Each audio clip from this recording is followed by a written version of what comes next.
Aimsy here of Aimsy's Antics. Welcome to my channel. I hope you're well today because I have another crafty project to share with you. And in this week's video, I'm going to be making a DIY scratch off checklist using Canva to create the design and some scratch off stickers to help reveal the design underneath. Now, the sort of premise of this is to help scratch off monumental things in planning something. So I've made this for my friend's engagement present to help her organise and plan her wedding and scratch off when she has done different tasks for this. So if you'd like to see how to make a scratch off checklist, then let's get crafting. So the first thing to do is create the design, and I am using Canva to do this. This is a free account on Canva, so I'm using all the free available additions that you can put into design. So I've just opened a A4 document because I want it A4 size, and then I'm just cheating a little bit and going through the templates and trying to find one that I like the most and one that I feel would represent a wedding type of design like this one. If you are very creative and are really good on Canva, then you can use lots of different elements to create your own backgrounds as well, but I just went for an easier options. And then I'm just playing around a little bit with the placement of some of the designs, and I think these are like eucalyptus. I did try and add some extra eucalyptus and it looked a bit weird, so I'm just gonna move this around to create a thinner border so I can fit everything I want to fit onto the page for the stickers to be scratched off.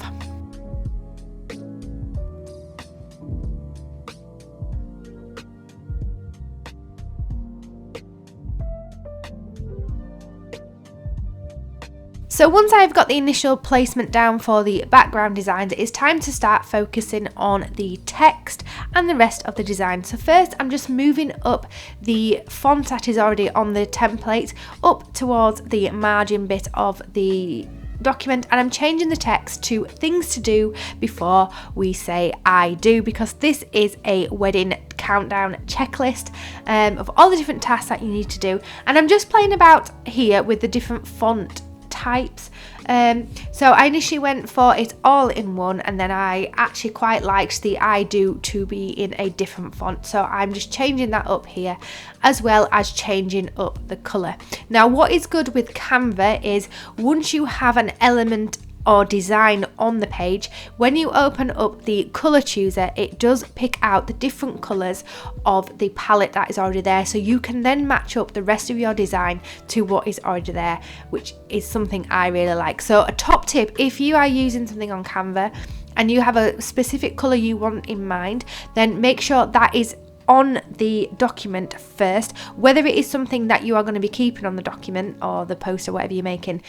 It'll just help selecting the colours easier, and then you can delete that bit of the element and you already have the colours there in your design, if that makes sense. Now I've waffled on a bit. We're going to start making the circles for the background of the stickers. So my stickers are 2.5 centimeters in diameter. So on Canva you can resize the shapes to fit whatever size you like. So I've made my circles in the Elements tab at 2.5 centimeters.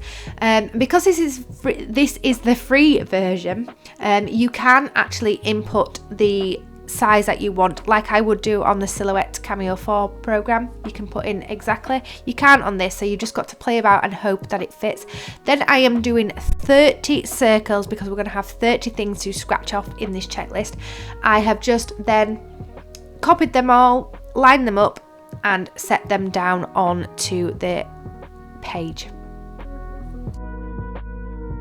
So once you have all the circles in place, you may need to move these around when we start adding the text, because some certain things that you're checking off the list may be a bit longer in text and can throw your design off a little bit. But once you have the basics down, you can then edit and move them around. So what you want to do is open up the text tab and select a little body of text or whatever it said, and this will give you the smaller piece of text that you can then write whatever you are checking off on the list. So the first one, for example, is set date, and I wanted this to sort of tie in with the rest of the design, so I am playing about with the different fonts that you can have and the different colours, and I think I eventually do go for the same font that is I do, and you should be able to see what that is once it clicks back onto the font selection. And then I'm just going to play about and add all the other things to check off of the checklist. So once I have done this, you can maybe screen pause or screen grab so you can see what I have added to the document, if you want some ideas of what to add to your wedding countdown checklist as well.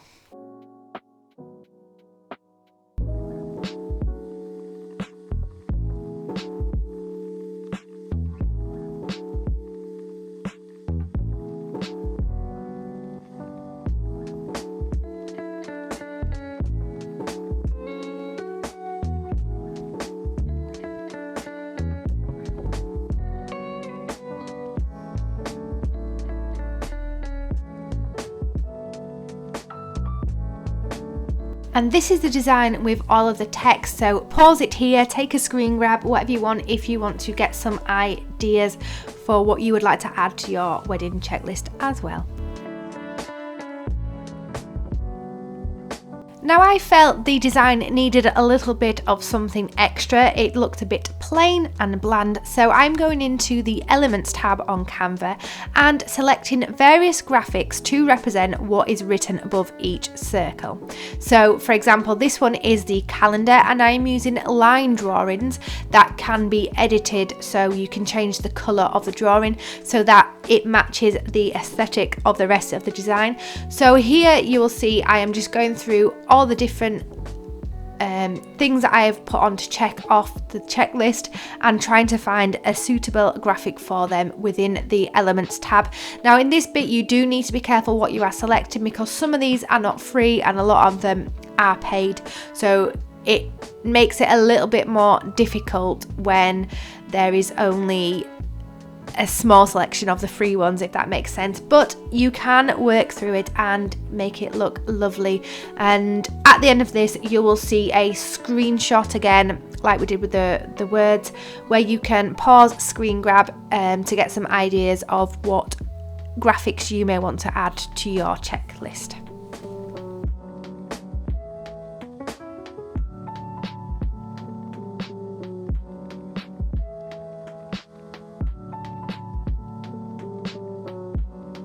And here you can see all the elements added, so pause it, take a screen grab if you want to see what graphics I have used in a little bit more detail.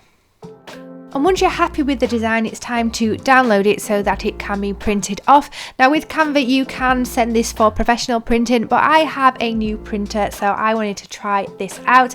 And here we go, the masterpiece is printing out onto some card. Allow the ink to dry on the design and then grab your scratch off stickers. Now I got mine from Amazon, so I will link them down below if you want to grab yourself the same ones. And then all you need to do is remove them from the backing and place them over each of the circle graphics that you have designed, making sure to line up around each edge so that they sit and conceal that design underneath, and also being careful not to scratch off any of the scratchy bit as well, because that will tarnish a little bit and scratch off obviously. So keep going until it is completely filled, and then the DIY scratch off checklist is complete and ready to use.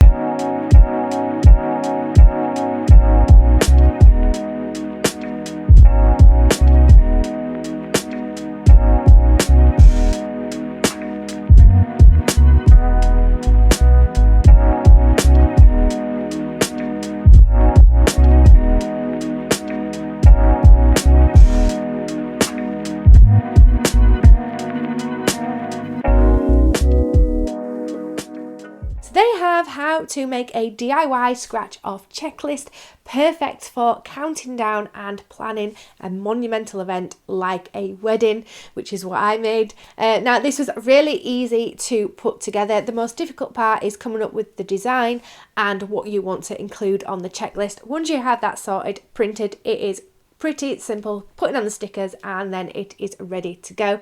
Now this was a present for my friend, as I said, for her engagement, and hopefully it will help her in planning her future wedding by scratching off some of those monumental things that you have to organise and plan before the big day. So let me know what you think of this project down in the comments below, and whether you're going to have a go at making your own DIY scratch off checklist. It could be for anything. The possibilities are endless. Anything you need to plan and check off, it's just a unique way of doing it, and it makes a nice gift as well. So let me know what you think in them comments below, and if you've enjoyed the video then please do give it a big thumbs up, and don't forget to hit that subscribe button to keep up with all my creative and crafty antics coming up onto the channel. And whilst you're there, hit that notification bell as well, because that will alert you each time my new videos go live. I also have a blog, Aimsy's Antics, which is linked down below and up above for you to check out, because sometimes there's just a little bit more information over on the blog, so be sure to check it out. And with that said, thank you so much for watching. I hope you've enjoyed the video, and I hope you have a wonderful rest of your day and week and are able to do something creative and crafty, like maybe make your own DIY scratch off checklist. The possibilities are endless. And with that said, thank you and bye.